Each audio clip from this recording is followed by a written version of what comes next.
Hello. So in this video, we're going to talk about No Exit by Jean-Paul Sartre. So Sartre, most people will know him as the sort of father and key thinker of existential philosophy. But many of the existentialists, along with the absurdists, which is a sort of very similar movement pioneered by Albert Camus, the existentialists often wrote not just philosophy, but they wrote plays, they wrote novels, they wrote short stories, they wrote, in some cases, poetry, which expressed their philosophical ideas. And No Exit is the pinnacle, I would say, of existentialist theater. So this is not theater of the absurd, which again comes out of the absurdist philosophical school. Existentialist drama is concerned with... So existentialist drama tends to be more conventional forms of drama, but it's concerned with existential ideas like the purpose of existence, the purpose of life, how one engages meaningfully with the world, how one experiences existential freedom, and so on and so on. So, No Exit is set in hell, but this is not the Christian put-on hell house. Oh, look at all the gay people and liars burning in a lake of fire kind of bullshit. This is a very distinct conception of hell. We have 4 characters in the whole play. We have a valet, and then we have 4 named characters: Garçon, Estelle, and Inez. The valet basically just puts each of these characters into this room. So hell is a room in this case. Garçon, Estelle, and Inez are the occupants of this room. And initially they have a lot of difficulty accepting that this is hell, because they've been brought up on these sort of stories of fire and brimstone and getting jabbed with pitchforks and whatever it is. And it's just a sort of not terribly stylish room that they're in. There are no sort of torturers, there's no demons, no devils, no wailing souls, whatever it is. And what they slowly come to realize is that they are there to torture each other.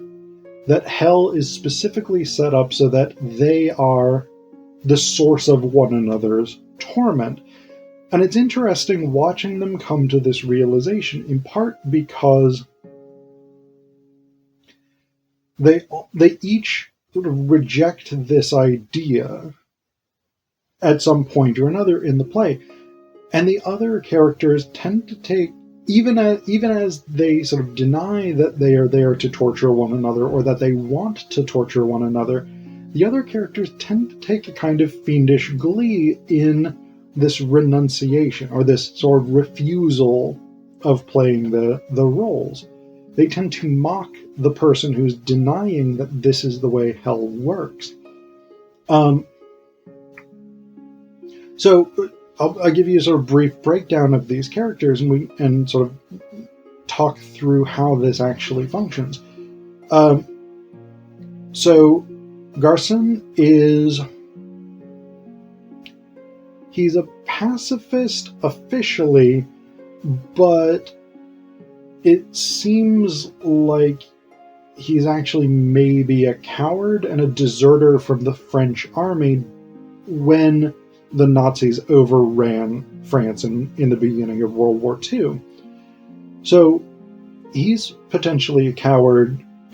He's actually also pretty much a dick. Like, he very openly cheated on his wife and things like this. But that's his sort of big issue is cowardice, and he was executed by the French for cowardice, for desertion. Then there's Inez. She's the sort of stereotypical man-hating lesbian. She detests men. She actually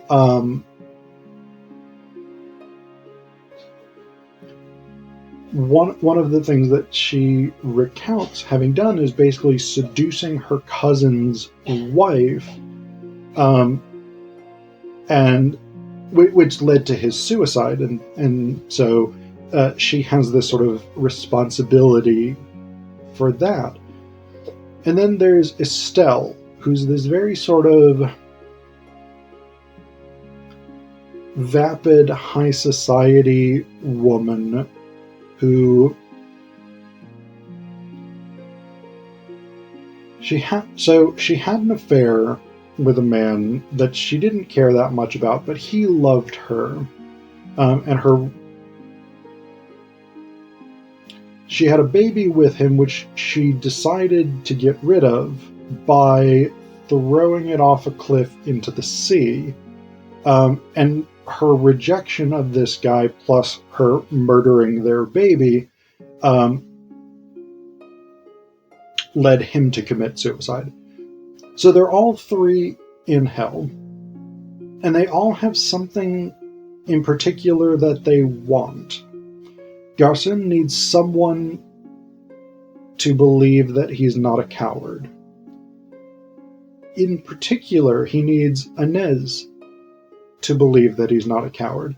So he needs to overcome that hatred of men and have that as an affirmation. Garçon is also so self-absorbed that Estelle needs someone to believe that she is worthy of love, and she needs to overcome his self-absorption and get him to genuinely care about her. And Inez needs a woman to affirm her, needs someone to affirm her desires, her same-sex sexuality, and she needs to overcome Estelle's reluctance to do that. And so this leads to the conclusion that they are one another's torturers. And this is essentially what the play sets up. And we get out of this the famous line, the most famous line of the play, which in French is "L'enfer c'est les autres," which is often translated as "hell is other people." But that's actually not a great translation, I think. A better translation would be "hell is the others," or "hell is the other," even. And that might sound like a pedantic difference, but I actually don't think it is. I think it's a significant philosophical difference in an extremely philosophical play, for two major reasons. One is that in philosophy, including existentialist philosophy, the idea of the other is significant. Not simply in the sense that there are other people out there who exist on their own, but the idea that the encounter with a being or a consciousness or an existence other than my own is fundamentally a traumatic experience. So we might think about Hegel's master-slave dialectic, in which the encounter with another self-consciousness creates a kind of internal conflict. In Lacanian psychoanalysis, the idea of the big other is this sort of unknowable, impenetrable entity who expects something of me, demands something of me, but refuses to articulate what that is. So the idea that... I think the key thing here is when we translate it as hell is other people, the emphasis is on people. So those individuals existing in themselves. Whereas when we translate it as hell is the others, the emphasis is on otherness, other from me.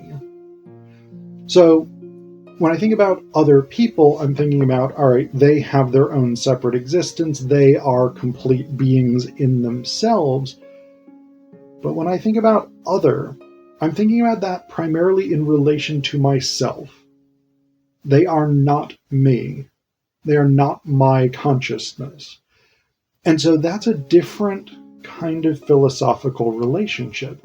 And that's, I think, one of the things that Sartre is saying here, is that the encounter with not me, the encounter with the other or the others, is a traumatic experience, in part because of what Sartre. So Sartre has this argument about the gaze, what's called the gaze in Sartrean philosophy, which is essentially when the other looks at me, they fix me with the gaze. And the gaze is not simply looking at me, the gaze is constructing me, constructing a version of me.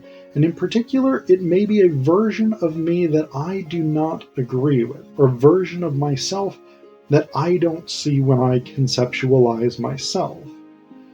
And we see this really dramatically in No Exit, because each of the characters have to try and persuade one of the others to see them as they want to be seen. So Garçon, for instance, needs to persuade Inez to see him as he wants to be seen, to see him as manly, heroic, virtuous, etc., etc. And she's never going to. Her gaze fixes him as coward, as failure, as betrayer of his values. And so, in that sense, but that's the interesting thing as well, because Inez's gaze is not in some sense external to Garçon. And again, we can substitute any of these. We can substitute Estelle and Garçon. We can substitute Inez and Estelle. But the point here is that Garçon is already convinced that he's a coward. He's already convinced that he's a failure, that he's betrayed his values, etc., etc. But that repressed internal conviction is crystallized by the gaze of the other. So that's even a more interesting philosophical problem, is does the gaze of the other actually require the other? Or is the gaze of the other somehow already internalized? Because I'm already existentially terrified that I may in fact be a coward, do I need the other to fix me with the gaze, to identify me as coward? Or because I'm already convinced of that, is the encounter with the other simply the traumatic experience that allows me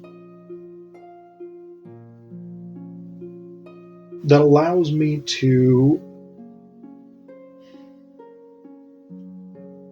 bring up my own.